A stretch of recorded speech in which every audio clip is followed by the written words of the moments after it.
Assalamu alaikum. In this lesson, we will do the comprehension of chapter number 2, his first flight of first year.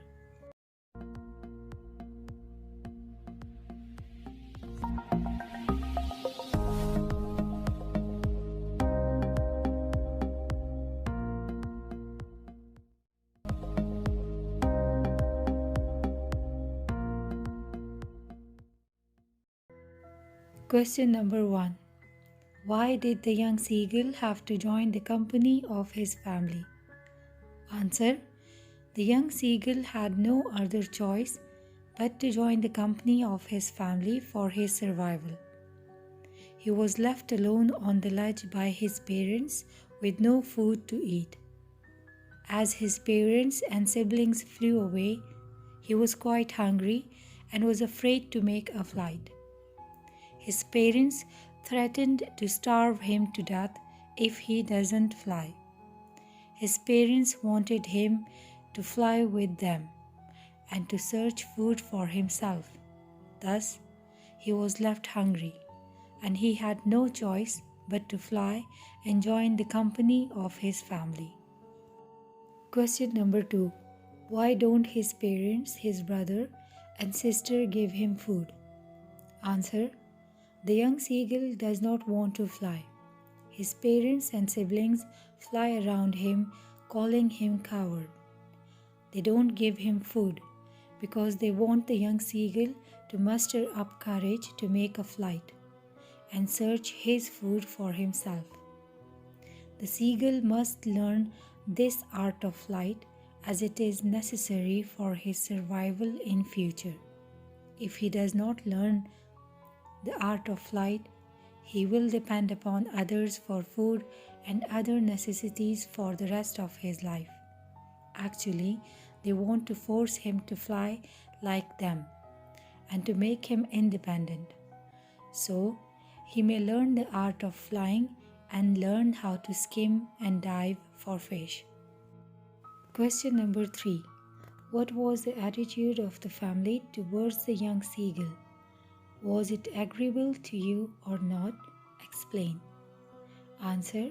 All the family members showed indifferent attitude towards the young seagull, which was quite inagreeable to me at the beginning. But reading through the text made me realize that they were helping him to learn the art of flight.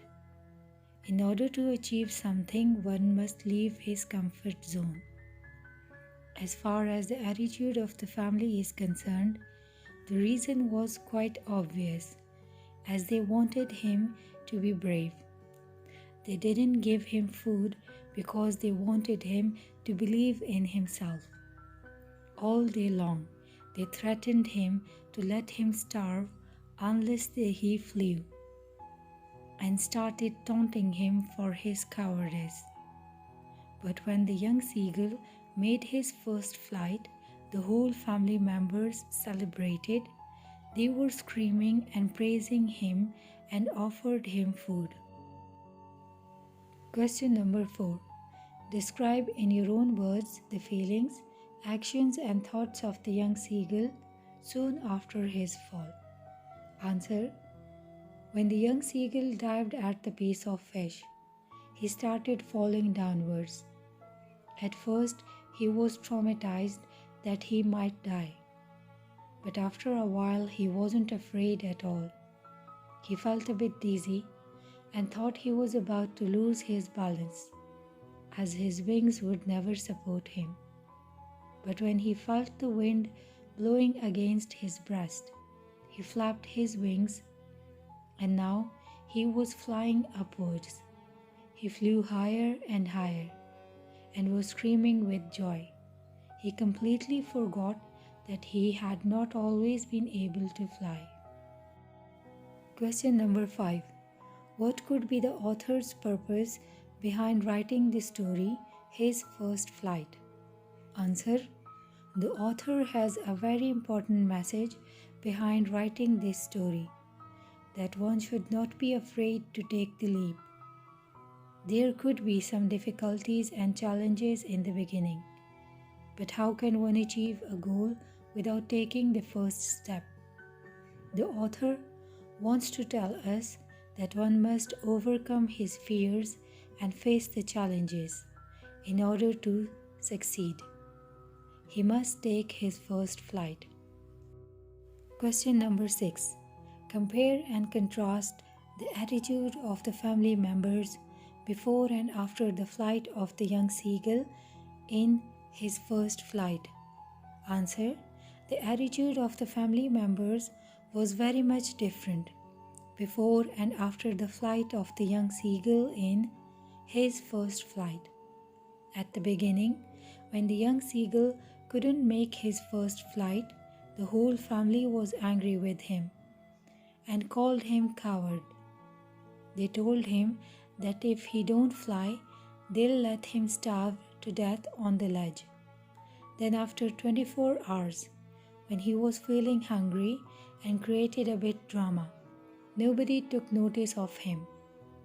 But when he made his first flight, the whole family congratulated him. They flew around him, praising him, making screams of joy, and offered him pieces of dogfish as a token of appreciation. Question number 7. Identify the sentence in the first paragraph of his first flight which shows cause and effect. Answer. In the first paragraph of his first flight, the sentence which shows cause and effect is, he felt certain that his wings would never support him, so he bent his head and ran back to the little hole under the ledge where he slept last night. The above-mentioned sentence shows cause and effect. Cause: he was sure that his wings were too weak to fly. Effect: he stayed on the ledge, though he was starving. Question number 8. Read any paragraph from the text to identify the main idea and the sentences that support the main idea. Answer. Actually, the first paragraph of the text tells the main idea of the story. The young seagull was alone on his ledge. He could not move. The main idea of the story is courage and taking risk is the key to success. The rest of the sentences in the first paragraph are quite supportive of the main idea, as they are, all of his brothers and sister had already flown away. He felt certain that his wings would never support him. He failed to muster up courage to take that plunge. His parents are upbraiding him for he would not move. Question number 9. Read the second paragraph of the text to identify transitional devices and state their functions. Answer. Transitional devices are just like a bridge that connect one idea to another. In other words, these devices are words and phrases that carry a thought from one sentence or paragraph to another. In the second paragraph of the text, the author has used a few transitional devices. For example, since, in fact, and while. All these transitional devices are used to maintain coherence in the idea and to convey the message smoothly from one sentence to another.